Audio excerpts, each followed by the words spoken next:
अगर आप भी एक्सप्रेसवे पर फर्राटा भरते हैं तो जरा सावधान हो जाइए। यूपी के एक्सप्रेसवे का हाल आजकल ऐसा हो गया है जैसे गांव की सड़कों का होता है। कब धंस जाए, कब एक्सप्रेसवे पर आपकी गाड़ी जमीन में समा जाए, कोई भरोसा नहीं।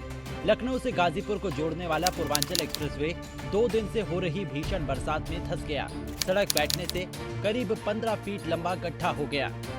दरअसल जुलाई 2022 में जब पीएम नरेंद्र मोदी बुंदेलखंड एक्सप्रेसवे का उद्घाटन करने वाले थे तो यूपी को एक्सप्रेसवे स्टेट के रूप में देखा जा रहा था।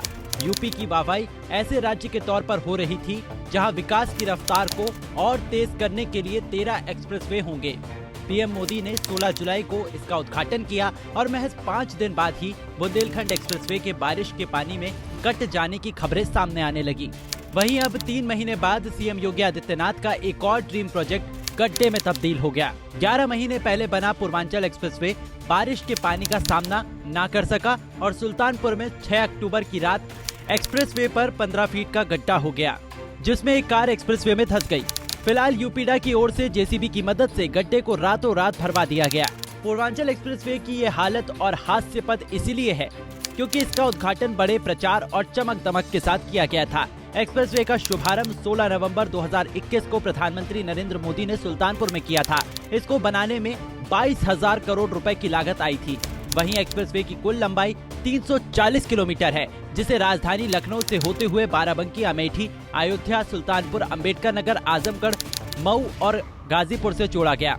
पूर्वांचल एक्सप्रेसवे पर आपातकालीन स्थिति में भारतीय वायुसेना के लड़ाकू विमान टेक ऑफ भी कर सकते हैं। इसके लिए सुल्तानपुर में 3.2 किलोमीटर लंबी हवाई पट्टी का निर्माण हुआ है। हालांकि ये कोई पहला मामला नहीं है जब पूर्वांचल एक्सप्रेसवे को नुकसान पहुंचा है।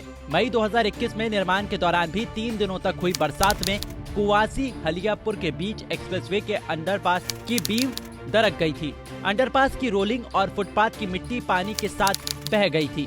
उस समय भी इसकी गुणवत्ता पर सवाल उठे थे। एक बार फिर ऐसे में सवाल उठना लाजमी है कि सीएम योगी के ड्रीम प्रोजेक्ट में ऐसी लापरवाहियों के लिए कौन जिम्मेदार है।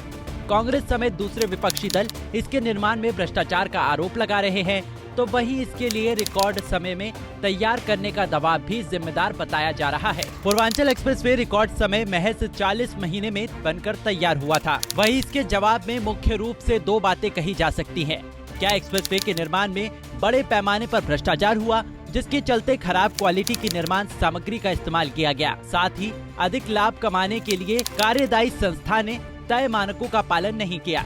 लेकिन इन दोनों ही आरोपों में सच्चाई कितनी है, ये तो जांच का विषय है। जांच के घेरे में यूपीडा और उसके आला अफसर भी आएंगे।